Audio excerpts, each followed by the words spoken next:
আসসালামু আলাইকুম। আমি লাকি ব্লগার। চলুন আজকের ব্লগে কি আছে সবগুলো কাজ আপনাদের সাথে শেয়ার করি।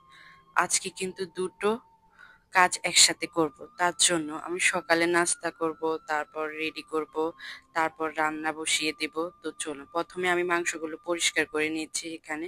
তারপর এখানে প্রেসার কুকারে নিয়ে নিলাম। তারপর এরপরে আদা, রসুন, মরিচ, হলুদ, লবণ দিয়ে একটু মেখে নিব হাতে। আপনারা কিন্তু এর পাশে কিন্তু লাইক কমেন্ট করতে কিন্তু বলবেন না। আর কিছু কিছু আপু আমার কমেন্ট বক্সে এতটা ভালোবাসা দিয়েছে, আবার এতটা সাপোর্ট করছে, তার জন্য অসংখ্য অসংখ্য ধন্যবাদ। আর একটু ভালোবাসা দিবেন, একটু লাইক করবেন, আর একটু বেশি বেশি কমেন্ট করবেন। এতটুকু দেওয়ার জন্য অসংখ্য ধন্যবাদ। তো এখানে আমার মাংস কিন্তু অলরেডি রেডি হয়ে গেছে। তার জন্য এখন হাতে কিন্তু আমি মেখে নেব আর রান্নার জন্য বসিয়ে দিব।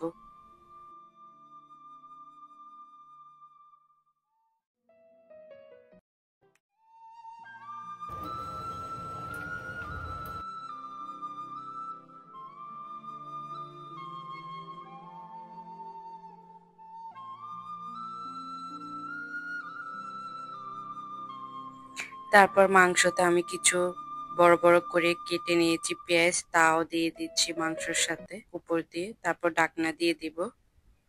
তারপর অলরেডি আমার মাংসটা হয়ে যাবে। এর পাশে আমি সকালের নাস্তাটা তৈরি করছি। এখানে আমি চা বসিয়ে দিলাম, দুধ আগে বসিয়ে নিলাম, তারপর চা তৈরি করব, তারপর ডিম পোস্ট করব। আমরা সকালবেলা বাইরে থেকে কিছু পরোটা নিয়ে আসব, তারপর সবাই মিলে একসাথে খেতে বসবো। আর অলরেডি এদিকে মাংসটা হয়ে গেছে আমার প্রায়। এদিকে আপনাদেরকে ডিমও দেখিয়ে দিচ্ছে, ডিম ভাজা হয়ে গেছে। তারপর আমরা একসাথে আর কি সবাই এখন নাস্তা করব।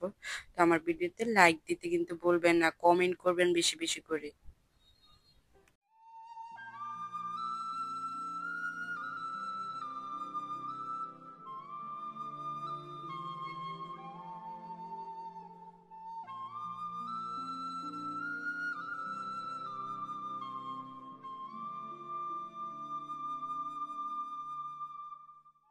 মাংসতে কিছুটা পরিমাণ আমি গরম পানি ঢেলে দিচ্ছি এখানে। তারপর ঢাকনা দিয়ে আর একটু আধা ঘন্টা 30 মিনিট মতো রেখে দিব। তারপর মাংস আমার হয়ে যাবে।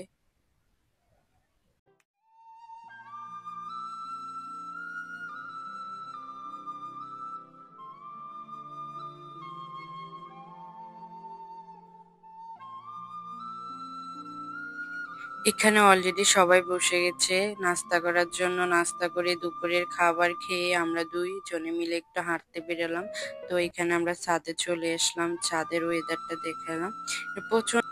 তাহলে আজ আসা যাক, চলো টাটা বাই বাই, আল্লাহ হাফেজ।